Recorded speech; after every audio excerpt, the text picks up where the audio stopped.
All right, fifth graders, so you remember we talked about the 7 Years' War. Earlier this week we talked about how the war was over. The British and the colonists had won. They won the Ohio River Valley. That was that very important piece of land that they finally won. And we talked about how the King of England, of Britain, said, you know what? I know that you fought for me, and I appreciate it, but you can't move there. I know you wanted to, but so sorry, so sad. All right, so today, now we're going to start talking a little bit about kind of this new thing that's happening after the war, back in the 1750s and 60s, that, you know what? The colonists were getting very upset with the king, all right? So we're going to talk about that today. A few things that happened that made the colonists really upset and are going to start kind of getting a little bit more intense, and then we'll start talking about what the colonists are going to end up having to do about it, right? They can be upset all they want, but at some point they have to make a decision. What are they going to do? So today we're going to talk about some of the things that happened. Mostly are their decisions that the king made, and the colonists really disliked them. All right? So first thing we got to do, though, we got to talk about who was the king. All right? This king that we're talking about, his name was King George III. All right? So in Roman numerals, usually when we do kings of England or queens of England, we talk about numbers in Roman numerals. And so King George, and then this is the third. So he's the third King George. He was king for quite a while during the 1700s. So we look him up here. King George the Third. All right, you can see that he was king from 1760. And then he died, looks like, in 1820. So lived for quite a long time. Lived to be 60 years old, which is a long time back then. But he was the king for a really long time. You can see him. That's what he looks like.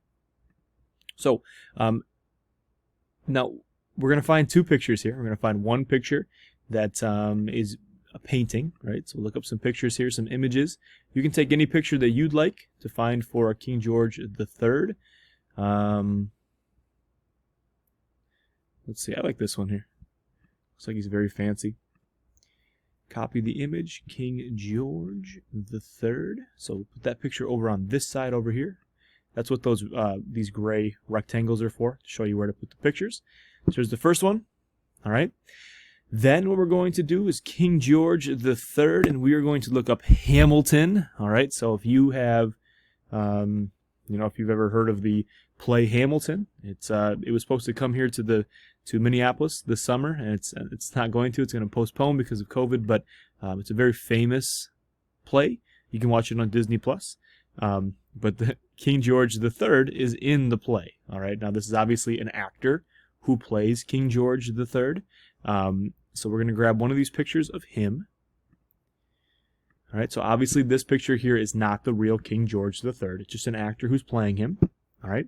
But the way that he portrays, the way that he acts like the king is really good, because from what people have said about King George III is that he was a little bit crazy. There was a lot of things that he did that were just kind of creepy, and he was kind of possessive. He was a little bit like he really wanted to own the people around him.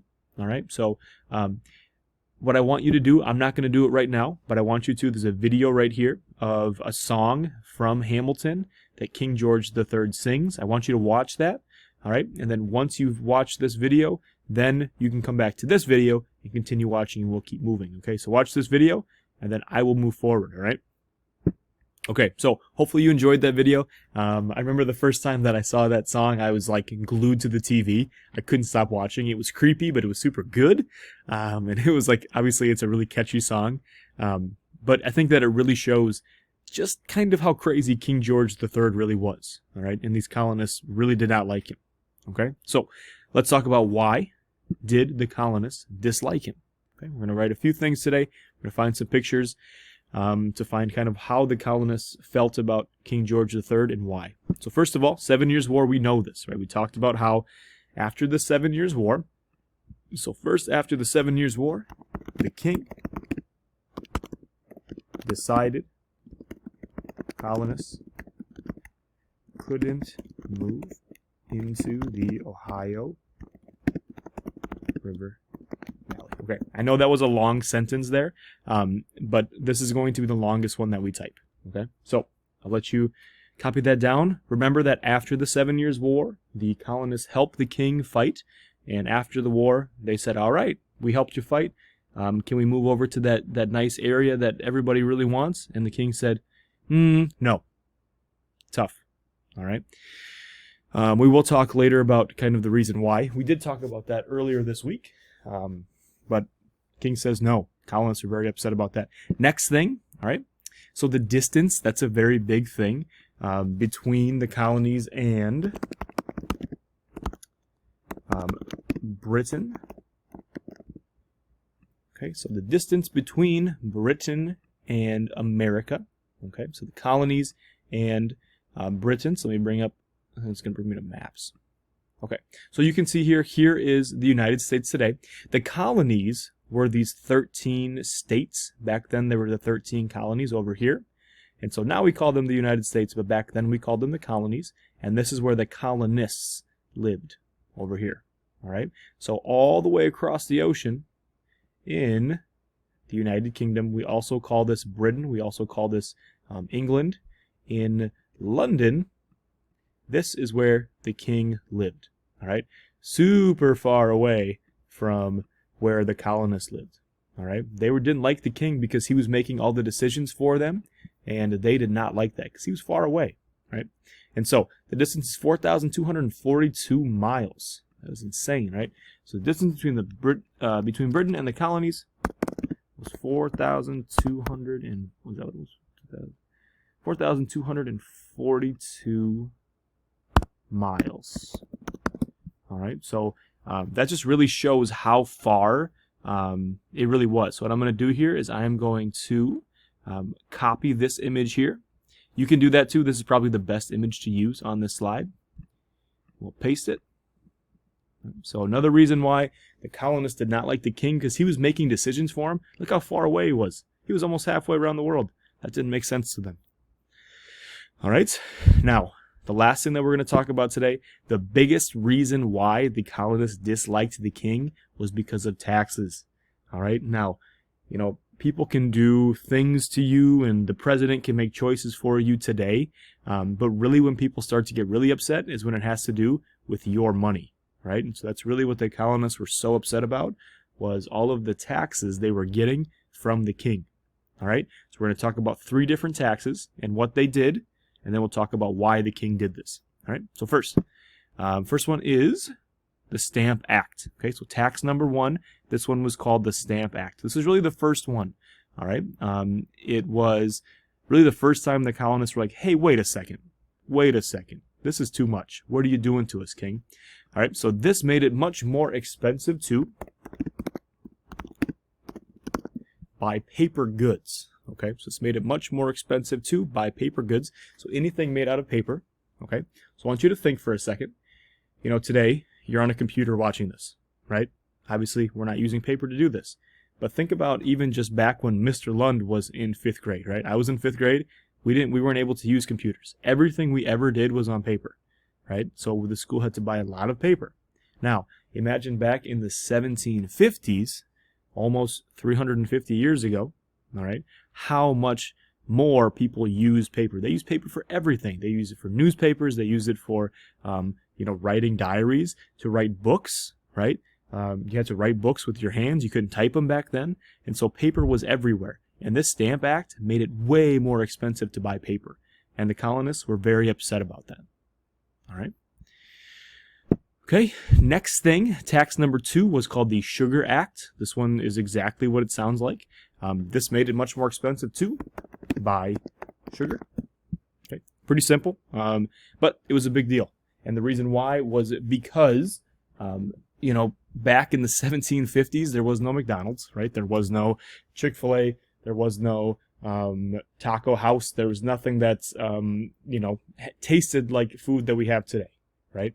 And so the food that you would make probably wasn't very flavorful, okay? So one thing that you really needed in your kitchen, if you lived back in the colonies in the 1750s, you needed sugar and you needed salt, all right? If you didn't have those things, your food was gross. So when the king said, all right, you want sugar? We know that you really need it for your food. Too bad, it's very expensive now. That also made the colonists very upset. Okay? Then the last one was called the Townshend Act. We talked about how this one was about paper, the Stamp Act. This one was about sugar. The Townshend Act was pretty much everything else. The king said, you know what? These are working really well. We know you don't like them, but it stinks. Okay, we're going to give you some more taxes here. And so this one had, this tax made it more expensive to buy paint. Oops, that's not how you spell paint. Paint, lead, glass, and tea. All right, so paint, lead, glass, and tea. That's a ton of stuff, right? And you were, in the colonies, they were using all these things every single day. And so it was way more expensive to buy these things, and that made the colonists very upset. Okay, now, oops, I'm going to put a period here at the end. So this last one here, tea, we will talk more about tea. Maybe you've heard of the Boston Tea Party. We will talk about that here probably tomorrow. But that is obviously a very important thing in this, and we'll talk about that tomorrow. But paint, lead, glass, and tea, obviously very important too. These are things that really made the colonists upset, right? Even if one of these happened, if just the 7 Years' War thing happened, that would make the colonists upset. Now, also, you have to remember that they're very far away. There were 3 different taxes, right? So, of course, this makes it that the colonists are even more upset at the king. Okay, now what we're going to do tomorrow is we're going to talk more about a couple different things that also made the colonists very upset. You could think of them as the last straws. Okay, so the last thing that made the colonists so upset that they have to make a decision. We can't put up with this anymore. What are we going to do? Okay, last thing though, why did the king do this? Why did the king do this? He did this because he had to raise lots of money after the 7 Years' War. Right? We talked about how the 7 Years' War was a war that was fought all over the world. It was fought in India, Africa, Australia, and then of course in the colonies, trying to get the Ohio River Valley. And it cost a lot of money to have a war, right? And so after this war was over, the king had to find money somewhere, right, to be able to pay for roads and things that people needed. And the way to do this was to make taxes for the people in the colonies. Okay, so it does make sense why the king had to do this, but it also makes sense why the colonists were so upset. Okay, so tomorrow what we'll talk about is how we, the colonists are deciding, what to do next after even bigger things happen. There's some very, very big things that happen. We'll talk about tomorrow that kind of make the colonists feel, you know what, we got to do something about this. Okay, so this is you are with Miss V right now. So if you have any questions, you can let her know, and she will help you out. All right.